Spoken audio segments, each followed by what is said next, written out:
Did you know that according to the NC Solutions 2025 Sober Curious survey, nearly half of all Americans said they plan to drink less alcohol in 2025? And that number has gone up every single year for the last 3 years running. While Gen Z are leading the charge, and over half of millennials say they're actively cutting back, this shift is spreading across every age group, and it's absolutely showing up at weddings too. Today we're talking about the alcohol-optional wedding bar, or as I love to call it, the mocktail menu glow-up. And I know what you might be thinking. Camille, are you seriously trying to convince us to not serve alcohol at our wedding? Absolutely not. This is not a sobriety manifesto. However, this is about something way more exciting. You elevating your guest's experience. Because here's the reality. The Sober Curious movement, which started with Gen Z, who drink around 20% less alcohol than millennials did at the same age, has well and truly gone mainstream now. Nearly 2/3 of Gen Z say they're planning to drink less, but 49% of Gen Xers and even 30% of boomers are saying the same thing. Why am I sprouting statistics at you? And what the hell has it got to do with your wedding? I'm so glad you asked. This all means right now a real chunk of your guest list, and I say guest list quite deliberately to include everyone, but please don't forget, these are the people who mean the most to you in the world, your loved family and friends. So these guys either don't drink at all, are cutting back, are pregnant or are trying to get pregnant, are trying to take their health more seriously, will want to drive, or are in recovery. And the standard offering, a warm can of Coke and some orange juice next to the bar, is a pretty poor option these days. The good news? This is actually one of the most fun and creative decisions you get to make in your whole wedding. And in this episode, I'm going to show you exactly how to do it beautifully. You're going to learn how to name your mocktail menu so it stands completely on its own. Plus, I've got 10 name ideas that you can steal directly. You'll learn how to tie it to your love story so it feels personal rather than performative. How to make it visually appealing so all of your guests actually want to try a non-alcoholic drink and post about it. And the one briefing conversation with your bar team that will make or break the whole thing. Plus the 4 steps you can take this week to go from soft drinks on the side to a signature sips menu for your guests that they will be raving about. Let's get stuck into it. Unbridely is a community of pro-wedding vendors who believe in freedom and integrity in weddings, giving you options, solutions, tips and tricks to create the experience and memories that you and your fiancé really want and deserve. Because we believe that weddings are a team sport. With how-tos, stories and interviews with recently married couples, we find out what went right and what they'd change if they could go back and do it all over again. I'm Camille, and welcome to the Unbridely podcast. So first up, I want to talk about the mindset shift you might need to make before we go any further.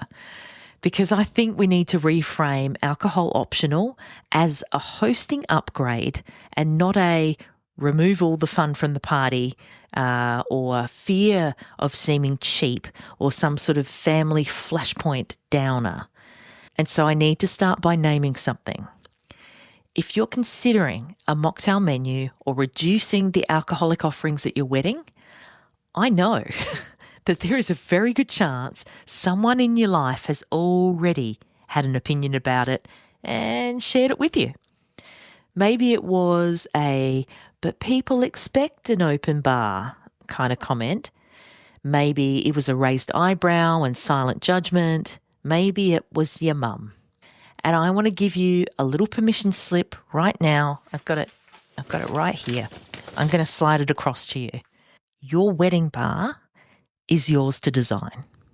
Full stop. And it's not a fleeting trend. Far from it. Sans Drinks, who ignited the non-alcoholic drinks revolution here in Australia in 2020, are now a huge online retailer that specialises in non-alcoholic options.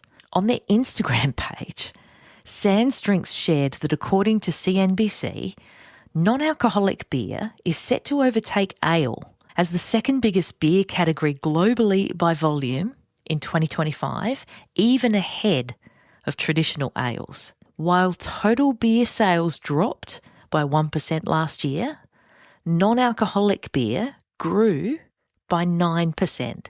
It's showing no signs of slowing down. But more than that, I want to flip the script entirely. Because when you create a genuinely beautiful, thoughtful, non-alcoholic offering, you're not restricting your guests. What you are saying is, I thought about my pregnant friend, that person who's in recovery, the one who just doesn't love the taste of alcohol or, sadly, what it does to their body afterwards. And yes, I'm looking at you, sleepless nights and crippling anxiety. The designated driver, or the person who actually wants to remember your wedding. And that is care, consideration, and extraordinary hosting. And it also just makes the drinks more interesting for everyone.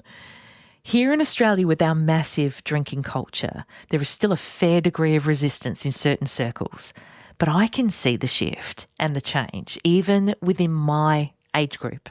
So now that we've reframed the why, let's get into the how. And you might have already guessed, I'm not fresh out of uni or college. I am not backpacking around the world and rock climbing with my mates on the weekend or spending most of my discretionary income on concerts and festivals anymore. But I used to. At this stage of my life, and please stick with me here, my body has decided that a bottle of wine on the weekend is just not possible without aching muscle pain and other associated downsides. And at first, I was pretty bummed because slightly tipsy was how I spent a lot of my 20s and 30s. But it's all caught up to me now. And so, a gorgeous, longtime friend and fellow celebrant, the incredible Vicky Flanagan, recently sent me one of the most thoughtful gifts I think I've ever received. It's a hamper that she made up with a couple of fancy-ass glasses, a couple of marble coasters, and a couple of bottles of dedicated non-alcoholic spirits from the Lyres range. And that's not L-I-A-R, it's L-Y-R-E, Lyres. So before I get into the framework, I want to give you something super practical.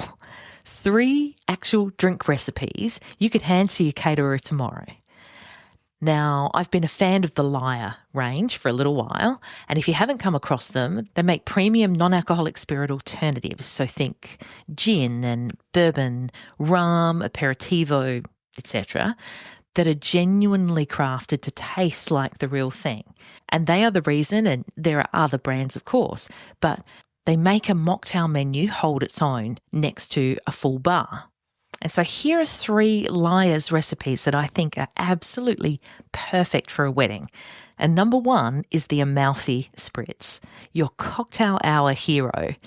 Now, this one is gorgeous for a summertime arrival drinks or cocktail hour because it's light, beautiful in colour, and incredibly easy to batch. It combines Lyre's Italian Spritz, which has those classic bittersweet orange and rhubarb notes of an Aperol Spritz, with Lyre's Classico,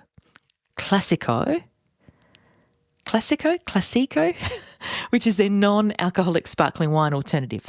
Pour it over fresh cubed ice. It looks incredible, photographs beautifully, and genuinely, every single one of your guests will want one, whether they're drinking alcohol or not. The ingredients: Lyre's Italian Spritz, Lyre's Classico Sparkling, and fresh cubed ice. Literally, those 3 things. You're done. For glassware, if you use like a large stemmed balloon wine glass or a wide-limbed Copa glass, that big bowl shape. It shows off the colour and the ice, and it's instantly recognisable as a spritz, which makes guests feel at ease picking it up. They kind of know what they're getting. And then for garnish, just a wheel slice, fresh orange on the rim, plus a little sprig of fresh rosemary tucked alongside the ice. The rosemary adds like a botanical, slightly elevated feel and smells incredible when the guests bring the glass to their lips. If you want to go extra, you could try a twist of dried orange or a dehydrated citrus wheel, and these can be prepped, days in advance. For the bar decor, this drink calls for Mediterranean sun-drenched vibes. So terracotta, warm linen, a few trailing olive branches or eucalyptus, a handwritten menu card in a simple frame, little glass bowls of extra orange slices and fresh rosemary sprigs just sitting out, looking beautiful, doubling as easy self-serve garnish toppers as well. Delicious, right? But wait, drink number 2, the espresso martini. This is your post-dinner crowd pleaser. So the espresso martini, it's had a massive moment over the last few years, but Liar's version is made with their coffee originale, a coffee liqueur alternative, and their white cane spirit, which mimics vodka. So you add a fresh shot of espresso, you do a dry shake first to get that crema on the top, and then you shake it again hard with ice and strain into a glass. It's elegant, it feels special, and guests who are drinking and not drinking alike will be lining up for it. So your ingredients are just the Liar's Coffee Originale, Liar's White Cane Spirit, fresh espresso shot, and ice. The glassware, the classic coupe glass is, looks beautiful. That wide, shallow bowl shows off the crema layer perfectly and feels glamorous. And if coupes aren't around, a traditional martini glass works just as well. You want to avoid anything too tall or thin because you really want that wide surface at the top. For the garnish, the 3 coffee beans arranged in the centre on the top, that's the classic presentation, and it's classic for a reason. It's simple, it's graphic, it looks great. You can also add a light dusting of cacao powder over the top of the crema for a slightly more decadent look. You could use a stencil over the top, maybe with your monogram letters or something like that, or a single shaved piece of dark chocolate resting on the rim for a really luxe presentation. For the bar decor, you can lean into the moody after-hours intimate evening atmosphere, dark linens, candles, warm Edison bulb lighting, small chalkboard or a card with the drink name, and a little arrangement of whole coffee beans in a low bowl. You could do a little coffee display for that cafe at midnight energy, or keep it super simple. But it's a classy way to wrap up the night. And recipe number 3, the pink gin fizz. Light, floral, very pretty. It's made with Liar's Pink London Spirit. It's their pink gin alternative, plus Liar's Italian Orange, some fresh citrus juice, and tonic water. And you just build it in the glass, stir gently, you're done. It's pink, it's floral, it photographs really beautifully, and it's simple enough that a bar team can make it at scale. Perfect for a spring or summer wedding, and honestly, any wedding where you want something that looks as good as it tastes. Your ingredients: Liar's Pink London Spirit, Liar's Italian Orange, your fresh orange juice, some tonic water. A tall highball glass is perfect. The height shows off that beautiful blush colour and it gives room for the tonic bubbles to do their thing. Garnish with a sprig of fresh mint, tucked in the ice so it sits tall above the rim, a thin wheel of pink grapefruit, a curl of a lemon zest or something like that, or a couple of dried rose petals floating on the top. For your bar decor, this drink is made for a light, romantic aesthetic, so white or blush linen runner, fresh florals in bud vases, roses, sweet peas, maybe a small arrangement of the garnish ingredients laid out beautifully, and a little glass of mint sprigs. Perfect. It looked like something out of a magazine and only takes a few minutes to set up the whole look.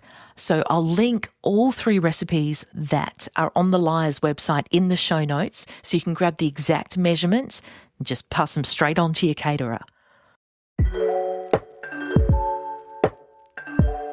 If you had a sweary, chocolate-addicted, wine-sipping fairy godmother who could help you with your wedding planning, what would you wish for? Perhaps no more waking up in the middle of the night in a cold sweat, wondering what you've forgotten, or fretting about your RSVPs. Maybe no more spreadsheets or post-it notes or endless to-do lists. Well, I can help you with all of that. Websites is an Australian wedding website builder, guest management software, and wedding project planner all in one. Why is this such a game changer for you? Well, imagine everything to do with your wedding being in one place, updated in real time in the cloud, shareable to anyone else that's helping you, password protected for your guests, with notifications to tell you what needs to be done next and by when. It's amazing, right? I love how easy Websites is to set up and use, and how there are no ads on the platform yelling at you to spend more money on your wedding. To get started on your very own free wedding website, just head to wedsites.com. That's WEDSITES.com, and enter the code UNbridelyPod, that's Unbridely POD, to get 10% off their paid planning tools. The link is in the show notes. So let's get stuck into the mocktail menu glow-up framework. 4 parts, very, very easy, but important that you go through each one. So number 1, you want to give your non-alcoholic offering a name that has nothing to do with what's missing. So the biggest mistake I see is calling it the non-alcoholic menu or the alcohol-free bar. So you're leading with what they're missing out on, the absence. So instead, name it something that stands on its own. It should be fun, a vibe, an offering, not a consolation prize. So here are 10 names to get your brain going. Feel free to steal any of them. The first, the garden bar.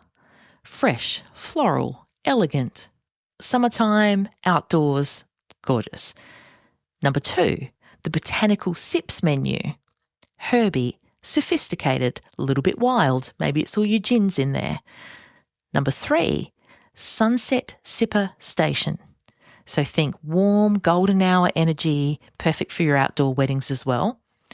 Number 4, the still and sparkling bar. Simple and clean.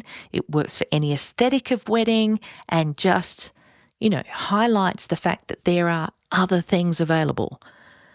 Number 5, and I think this is great, zero proof lounge. It's modern and cool, and it could be great for a relaxed or even an industrial style venue. The apothecary bar, mysterious. Sciencey, slightly vintage, beautiful for dried florals, glass decanters, thinking, those sort of laboratory vibes. Number 7, the wildflower sip station, romantic, whimsical, great for a countryside wedding.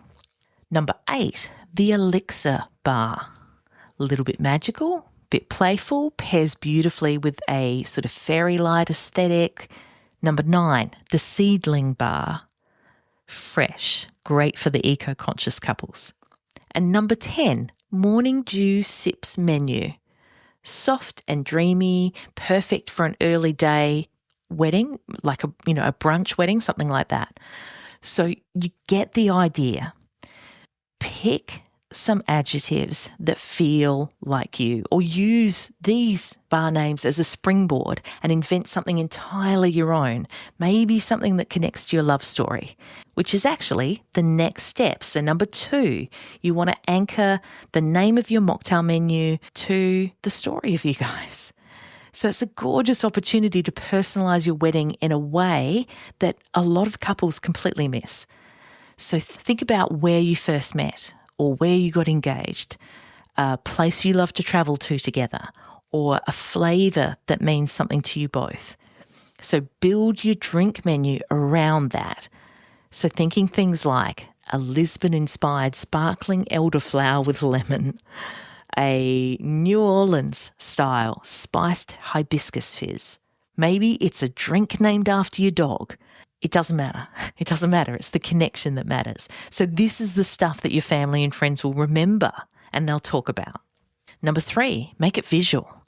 So a beautiful drink in a beautiful glass with a garnish that photographs well is going to be picked up by your guests, whether it has alcohol in it or not.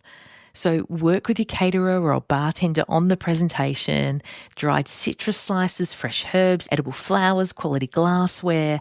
These things matter. If it looks like a cocktail, people will treat it like one. And number 4, brief your bar team. This is the tip that most people skip. And then they wonder why the mocktail menu or the non-alcoholic options fall flat. Your bar staff need to be briefed on the drinks. They need to know what's in them, how to describe them, and how to offer them proactively, rather than someone coming up to the bar and they're saying, do you have anything that doesn't have alcohol in it? And then the bar staff just point to a sign. So what would be best if during cocktail hour they're walking around with a tray of the non-alcoholic offerings and saying, can I get you a botanical spritz or a spiced hibiscus fizz to start with? That is a completely different experience to there's a non-alcoholic list over there. So what you can actually do this week to get a start on this, and let's make this actionable. So here are the things you can do right now. Step 1 is having a look at what you've currently got. You want to audit your current bar plan, the offering that you were going to give before you've really thought about this. So pull up your catering or your bar quote and have a look at what's currently planned for non-alcoholic beverages. Is it just soft drinks? Is it only water? And if so, that's your starting point. There's room to upgrade. Awesome. Step number 2. Write a short list of 3 signature mocktails. You don't need 10 different options. You only need 2 or 3 really good ones. Something that's light and refreshing, usually, and something that's a bit more complex or herby, and maybe one that's festive or something sparkling. Go to Pinterest. Pinterest is awesome. The Lyre website has got lots of recipes on there as well, or your local cocktail bar's mocktail menu. Start doing some research. Write down what speaks to you. Get some recipes together and have some fun. Step number 3 is to talk to your caterer or bartender. So bring your shortlist to them and ask them 2 questions. Number 1, can we make these? And number 2, can we make them look beautiful? Because most good bartenders are genuinely excited to create something new. And, mocktail menu is fun. It's a craft challenge and most will love it. If your caterer is resistant or maybe a bit dismissive, to be honest, this could be useful information about whether they're the right fit for you. So suss out your options first and take it from there. And then number 4, you get to name it and you get to put it on a menu card of some description. So even a simple printed card at the bar with each of the drinks' names, a 1-line description and some sort of little visual element makes an enormous difference. And Canva has free templates that look great. You don't have to spend a fortune on it. You don't have to go and get a whole bunch of things printed. This is a 1-hour job that will completely transform how your guests experience your bar. Okay, so just to recap, please repeat after me. The alcohol optional wedding bar is not a compromise. It's a choice to be a more thoughtful, inclusive, intentional host. And when you do it with the same love and attention you're putting into every other part of your day, it can become one of the most memorable, visually enjoyable, and tasty parts of the experience for your guests. So name it, then anchor it to your story, make it yours, make it playful, make it beautiful, and then brief your team. That's it. 4 steps. And so I'd love to know, are you planning a mocktail menu for your wedding? Or has this episode convinced you to think about one, have a look into some options, to add one? Send me a message over on Instagram at Unbridely. And until next time, celebrate your people. That about wraps it up for this episode of the Unbridely podcast. For the links and resources we mentioned, please head to the show notes. And if you love the show, please review and subscribe on the podcast platform you're on now so you don't miss out on a single episode. Thanks so much for listening. And remember, weddings are a team sport. Catch you soon.